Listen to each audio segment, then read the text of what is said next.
আমার কিছু পাত্তর আছে, পাত্তর এখন দেখছিলাম পাত্তরের বদলা মাটি কত দিয়া গেছিল, হ্যাঁ এখন দেখছেন না তখন খেয়ে নিল এইগুনটা আপনার চাক্কার লগে গেছে কেন নাকি জ্বলন্ত উদাহরণ যে এই গর্তটা মাত্র 24 ঘন্টার মধ্যে যেখানে মাটি গুণ দিছিলা মাটি গুণ গেছে গিয়া মাত্র 2 দিন হয়েছে। 2 দিনের মধ্যে যে বাবু হল আইছিল এইখানে একটা স্করপিও গাড়ি লইয়া আইয়া তারা কেন অতটুকু দিয়া গেছলা ও তখন হাইট 1 ফুট গর্ত হইব আর তখন পর্যন্ত এখানে কিছু নাই। আরো খুঁজিয়া মাত্র ও 2-3টা পাত্তর পাইছি। এই জায়গার মধ্যে আগে কিছু মাটি দেওয়া হয়েছিল, আমি কইছি ও কথাটা মাটি টান গেল ওই আমার কিছু পাত্তর আছে, পাত্তর এখন দেখছিলাম পাত্তরের বদলা মাটি কত দিয়া গেছিল, হ্যাঁ এখন দেখছেন না তখন খেয়ে নিল এইগুনটা আপনার চাক্কার লগে গেছে কেন নাকি বিষয়টা হয়েছে গিয়া এই জায়গার মধ্যে আগে কিছু মাটি দেওয়া হয়েছিল, আমি কইছি ও কথাটা যে মাটি টান গেল ওই মাত্র 2 দিন হয়েছে। 2 দিনের মধ্যে যে বাবু হল আইছিল এইখানে একটা স্করপিও গাড়ি লইয়া আইয়া তারা যেন অতটুকু দিয়া গেছলা।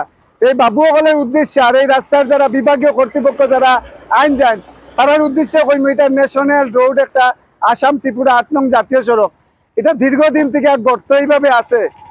আর এই যে পথচারী যে যার যে আপনারা নিশ্চয়ই আপনার চৌকো লাগেন না আর মাটি দেওয়ার মাত্র ও তখন হাইট 1 ফুট গর্ত হইব আর তখন পর্যন্ত এখানে কিছু নাই। আরো খুঁজিয়া মাত্র ও 2-3টা পাত্তর পাইছি।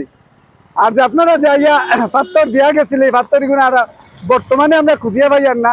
তবে আপনারা যে কালা চশমা লাগাইয়া এখানে যে গতদিন মাটি দিয়া গেছিলা মাটিটা না পাইছি না। দুর্ভাগ্য যে আমরা তখন বিজেপি সরকার এবং দুর্নীতি মুক্ত করবার লাগে আসাম সরকারে এবং নরেন্দ্র মোদীর প্রচেষ্টা করা আর এই দুর্নীতির একটা জ্বলন্ত উদাহরণ এই গর্তটা মাত্র 24 ঘন্টার মধ্যে যেখানে মাটি গুণ দিছিলা মাটি গুণ গেছে গিয়া।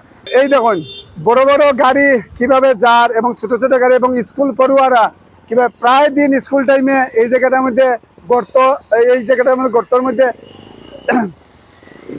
যানজটের খুব অসুবিধা এবং স্কুল গাড়ি যেগুলো আছে এগুলো যাইতে খুব অসুবিধার সম্মুখীন হয়। এবং তখন প্রত্যেকটা দিন এখানে রাত্রে হইলে বাইকের নাইলে অ্যাক্সিডেন্ট হয়। আমি যারা এখানে পাত্তর দিছলা হয়তো বা সরকারি কিভাবে গেছে কিভাবে না যাচাই করা যাইয়ার না, পাবলিক হিসাবে কইতাম চাইয়ার যে আপনারা যে যেখানে মাটির দলাকতকু দিয়া গেছিল যাকে আমরা বুর্বক বানাইবার লাগে। সত্যি আমরা সাধারণ মানুষ বুর্বক, ভোট আইলে আমরা জনগণে ভোট দেই আর বিভাগীয় কর্তৃপক্ষ যারা আছেন কন্ট্রাক্টর সহ আপনারা এটা আপনারা সম্পত্তি আর আপনারা এটা দেখশুন করতার। আমরা যদিও কিছু মাতকতা মাতলে আপনারা খুব অসুবিধা হয়। যাই হোক এই গর্তগুলো আপনারা দেখাইবার লাগিয়া আর এখানে মাটি আমরা খুঁজিয়া রাখছিলাম যে মাটি ওটাই না খুঁজিয়া পাইয়ার না যে আপনারা যে মাটি যেগুন দিয়া গেছিলা আর স্করপিও লাগাইয়া যে বাবু লাইয়া এখানে উবাইছিলা ও জায়গাটার মধ্যে উবাইছিলা ও বাবুরে কইমু আপনার মতো অত ভালা বাবু এই দুনিয়ার যদি থাকে তো মানুষের ফ্যান খুলিয়া মাথা চপ্পল লইয়া আটতে লাগবো।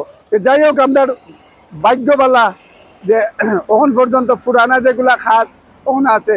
এটা বর্তমানে চিত্রটা হইল বাড়িগ্রাম দুর্লক্ষরা রেলগেটের যে চিত্র যেটা আছে ভয়ানক চিত্র, এই চিত্রটা আপনার সম্মুখে তুলিয়া ধরলাম। উদ্দেশ্য আমার একটাই আছিল যে বিভাগীয় কর্তৃপক্ষরা যে সাধারণ জনগণরে যে কিভাবে বুর্বক বানায় এটা জ্বলন্ত একটা উদাহরণ আমি আপনার সম্মুখে তুলে ধরার মূল উদ্দেশ্য আছিল। মাত্র 24 ঘন্টার মধ্যে এই জায়গাটা থেকে মাটি গেছে, আপনি মাটি খুঁজে পাইয়েন না। নেতৃস্থানীয় যারা আছেন, বিভাগীয় কর্তৃপক্ষ যারা আছেন বা সচেতন যারা আছেন আর কি, এরা বিভাগীয় কর্তৃপক্ষ এবং এই এরিয়ার এদিকে যারা মাটি ফালাইয়া গেছিলা তারা একটু জিগাইবা এখানে মাটি গুনটা গেছে কই। যদি আপনারা খবর পাইন কেউ মাটি কোন জায়গায় গেছে আমরা একটু জানাইবা। সবাই সুস্থ তখন ভালো তখন এটাই কেমন।